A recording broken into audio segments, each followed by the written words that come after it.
Disappointing jobs report just released this morning shows employers added just 22,000 jobs last month, raising fears that U.S. job growth is stalling out. This report also reveals a rising unemployment rate, ticking up to 4.3%, the highest in nearly 4 years.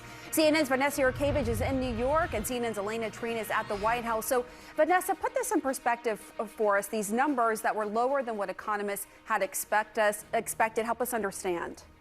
Yeah, this is just a sign that the jobs market is slowing and starting to stall. The estimate from economists was that we were going to be seeing an add of 77,000 jobs in the month of August. You can see there on your screen just 22,000 jobs added, and the unemployment rate ticking up to 4.3%. That was expected, but as you note, that is the highest employment rate we've seen since October of 2021.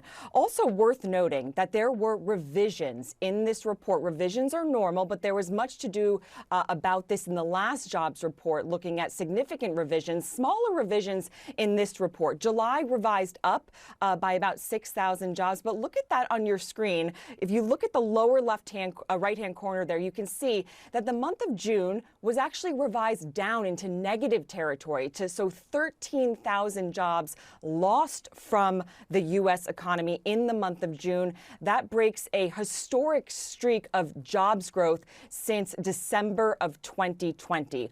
Also in this report, just 5 sectors gained jobs. Let's look at some of them. You have healthcare, which gained 31,000 jobs, social services, 16,000. But then you had losses in the federal government. That is some of that trickle-down effect from the DOGE cuts. But then if you look at wholesale trade and manufacturing, job losses of 12,000 in each category. That is something that is problematic because the cornerstone of President Trump's tariff policy is actually to bring those types of jobs back to the United States, losses in those 2 categories. For the average employer out there, what I'm hearing from economists and analysts is that they're in a no hire, no fire state of mind, meaning that they're sort of paralyzed right now, not really making any significant decisions because they just don't know the long-term tariff impact that it's going to have on their businesses. And for the average American out there, a job seeker, there are simply fewer jobs to choose from than there are people looking for jobs.